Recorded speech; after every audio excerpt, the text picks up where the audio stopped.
Hey guys, welcome to the next video on OpenCV tutorial for beginners using Python.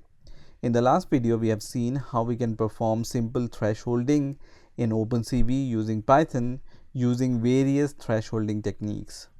So we have used thresh binary inverse, thresh trunc, thresh to zero inverse. So these were all the simple thresholding techniques. Now in these thresholding techniques, we were setting a global value of our threshold. So in this example, for example, here the global value of threshold is 50, here 200, here 127. So we were setting in simple thresholding the global value, and this means that it is same for all the pixels in the image. Now in this video we are going to learn how to use adoptive thresholding. So adoptive thresholding is the method where the threshold value is calculated for the smaller region. So the threshold is not global for every pixel, but it's calculated for a smaller region, and therefore there will be different threshold value for different regions. Now, why do we need this type of adoptive thresholding? So using simple thresholding might not be a good idea in all the conditions. So there might be conditions where the image has different lighting conditions in different regions, and in those cases where the lighting conditions in the images varies from point to point, in those cases we might want to use adoptive thresholding. So as I said, adoptive thresholding calculates the threshold for a smaller region of images. So we get different thresholding values for different regions of the same image, and as a result, adoptive thresholding gives us better results for images with varying illumination. So let me show you the problem with simple thresholding for the image which have different illumination at different regions. So I have this image called sudoku.png which I'm loading using imRead method, and then I'm just showing this image using imShow method. And then let's use the simple thresholding technique, which is thresh binary for this, and we have set the global threshold value of 127 here, and then we will see the result after this threshold is applied to the image. So I'm going to run this program and let's see what happens. So this is our original image, and then this is the result which we got. So in the result you can see when we apply a same global threshold value, some of the region of this image is black and other region of this image is visible, right? So because the image have different illumination value at different regions, that's why we see half of the image which have the good illumination, and we don't see half of the image which doesn't have the better illumination. So in that case, it's the better idea to use adoptive thresholding. So let's see how we can use adoptive thresholding. So here what I'm going to do is I'm going to declare a variable called th2, and then we use cv.adoptive threshold. So this is the method which we are going to use for performing adoptive thresholding, and this takes few arguments. So first is the source. So our source is the image variable. Now the second parameter here is the max value. So the max value is the non-zero value assigned to the pixels for which the condition is satisfied. So in our case, the maximum value which we can provide to a pixel is 255, and we cannot go more than that, right? Now the third parameter here is the adoptive method. So this adoptive method is going to decide how the thresholding value is calculated, and there are two types of adoptive methods which we can use.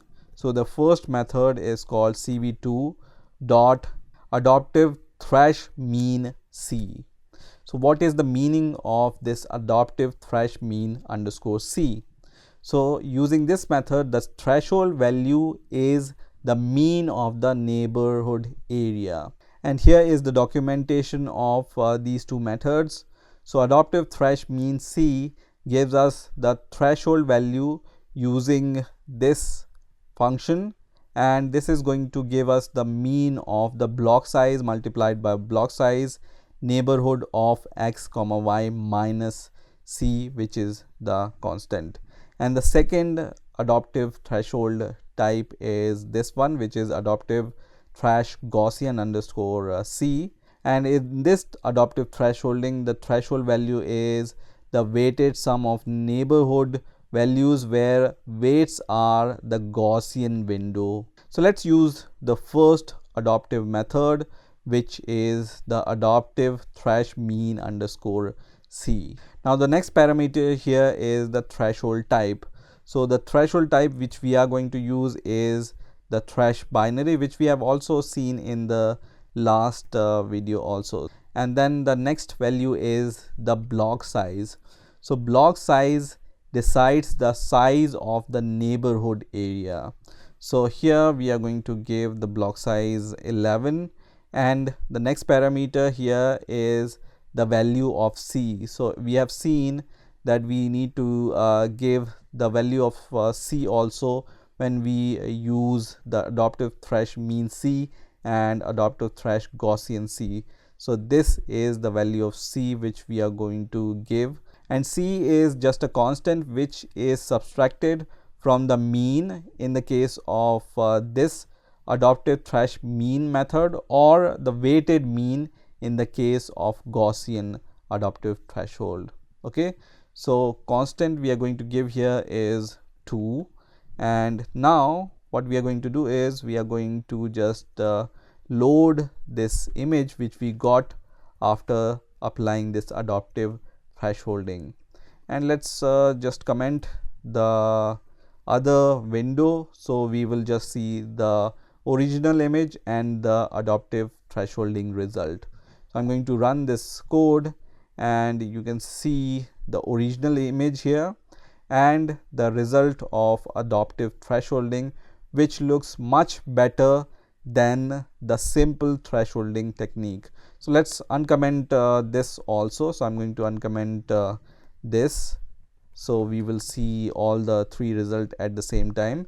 So this is the original image, and you can see the simple thresholding gives us this value using the global threshold of 127, and adoptive thresholding gives us this value or this image which is much more readable than the simple thresholding technique image. So this is how you can use adoptive thresh mean C method.